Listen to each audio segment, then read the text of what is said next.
नमस्कार। मानव सभ्यता और शेष प्राणी नाम के इस चैनल में आपका स्वागत है।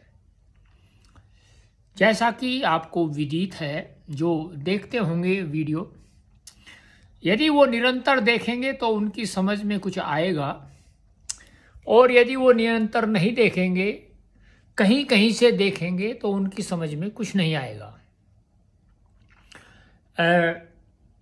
आज फिर मैं आपके समक्ष उपस्थित हूँ एक ऐसे विषय को लेकर के, जो विषय वैसे तो गंभीर है, किंतु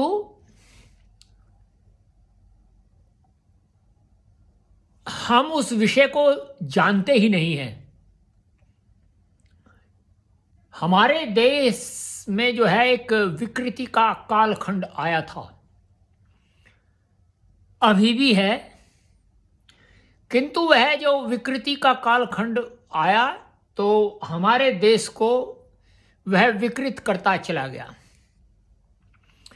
और हमारी जो ये ठीक है, हमारा देश है, लेकिन आप देखिए कितना विशाल हमारा देश था, अब इतना विशाल नहीं है। वो उन विकृतियों का ही परिणाम है जो हमारे जीवन में उत्पन्न हुई। वो ही विकृतियां धीरे धीरे एक ऐसी जो है दुर्दशा में बदल गई या परिवर्तित हो गई, जिसने हमारे इस विशाल भारतवर्ष को खंडित कर दिया।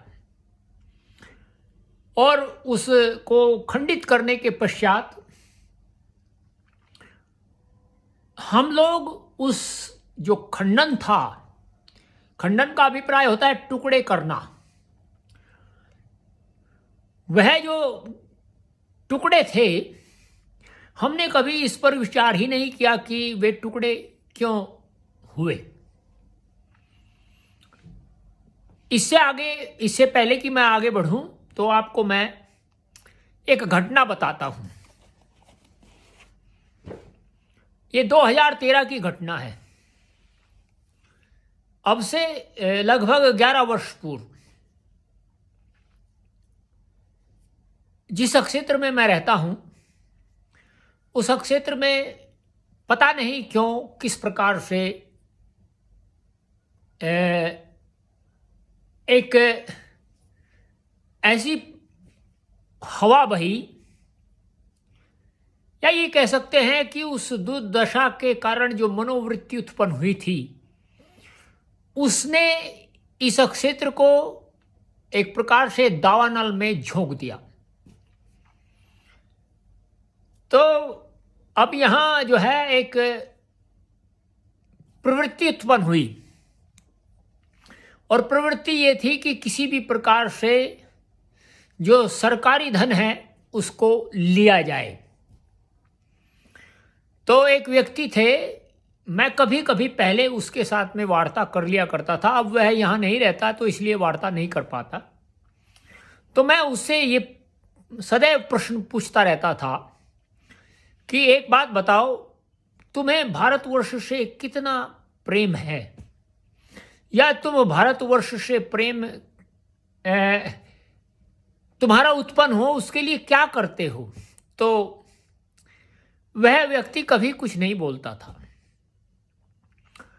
तो और उसी का ये परिणाम था कि उसको ये प्रेम नहीं था, वह केवल उदर पूर्ति के लिए ही अपना जीवन चला रहा था।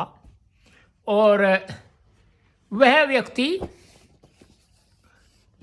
फिर ये कह सकते हैं कि प्रलाप के कारण इस गांव से चला गया या क्या था, उसने बहुत प्रलाप किया।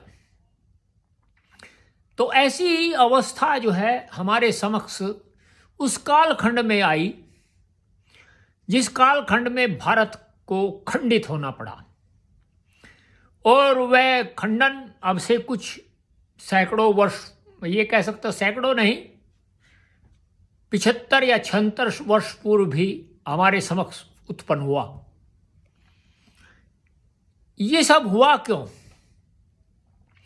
यदि हम अपने आधार से जुड़े रहते, गंभीरतापूर्वक सुनिएगा, यदि हम अपने आधार से जुड़े रहते तो हो सकता था कि ऐसा हमारे साथ न होता।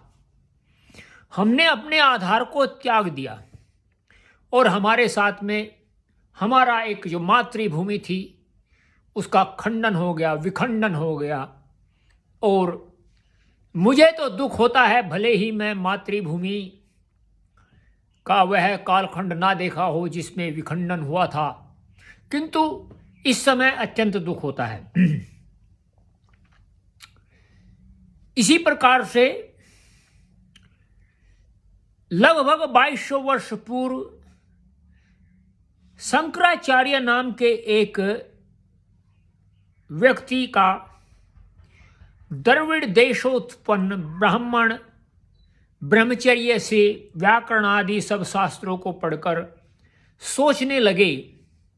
अर्थात देखिए, 2200 वर्ष पूर्व एक ऐसे व्यक्ति का जन्म होता है जो यह सोचने लगे। द्रविड़ अर्थात दक्षिण भारत के अंदर केरल राज्य था, उसको द्रविड़ राज्य भी बोलते हैं। उन्होंने व्याकरण आदि सभी शास्त्रों का अध्ययन किया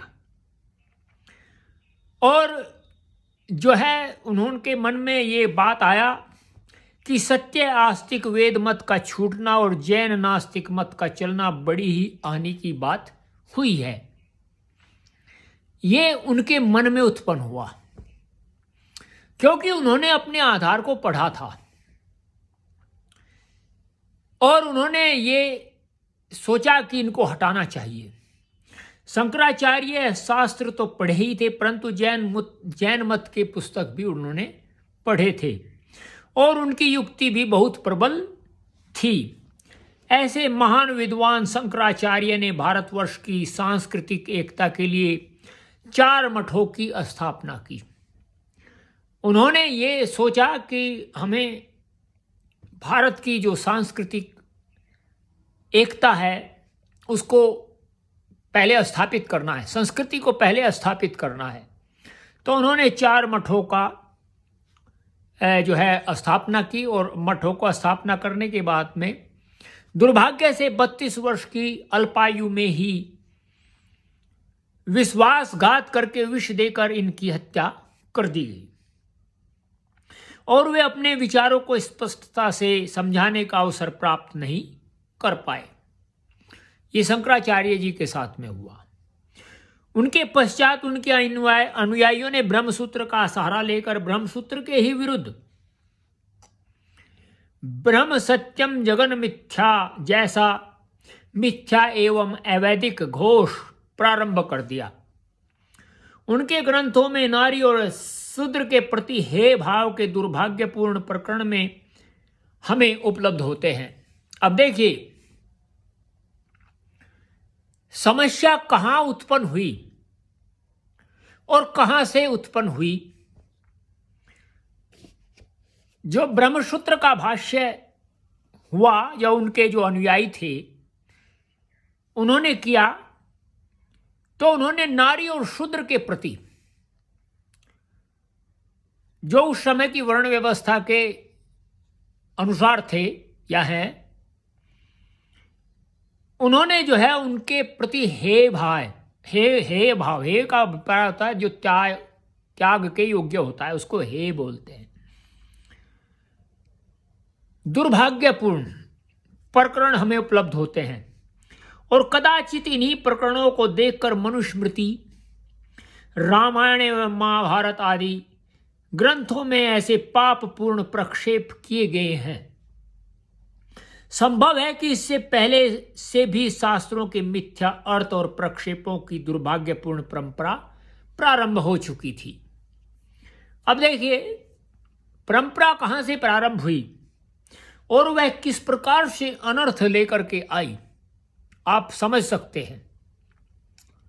और वह अनर्थ वर्तमान काल में भी अनर्थ ही कर रहा है। वह जो है अनर्थ अर्थ नहीं कर रहा है, अनर्थ ही कर रहा है।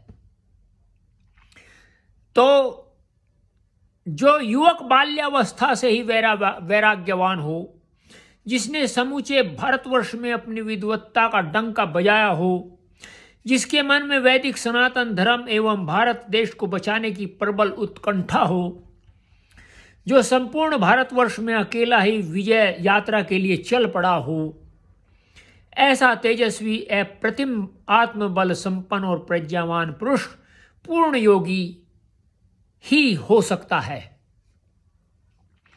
किसी भी योगी के लिए यह संभव प्रतीत नहीं होता कि वह मानव मात्र में भेदभाव करे। देखिए, जो लोग ये समझते हैं कि भेदभाव होता है, नहीं। जब हम अपने शास्त्रों को, अपने आधार ग्रंथों का अध्ययन करते हैं गहराई से, उस प्रकार का जो है अपना एक ये कह सकते हैं कि चरित्र बना करके हम उनका अध्ययन करते हैं तो हम ठीक ठीक देख पाते हैं, और जब हम ऐसा नहीं करते तो हम ठीक ठीक नहीं देख पाते। योग का प्रारंभ ही अहिंसा से होता है, और अस्पृश्यता भी एक प्रकार की हिंसा है। अब देखो, जो छुआछूत चला था, अस्पृश्यता का अभिप्राय होता है छुआछूत, वह भी एक हिंसा ही है, जिसका योग से सर्वथा विरोध है। इसलिए यही संभव प्रतीत होता है कि कुछ लोगों ने अपने पापों को प्रमाणित सिद्ध करने के लिए शंकराचार्य जी के ग्रंथों में मिलावट कर दी हो। यह दुर्जन तोष न्याय, यह उनका निजी मत भी मान ले, तब भी वेद विरुद्ध होने से यह किसी को स्वीकार नहीं होना चाहिए।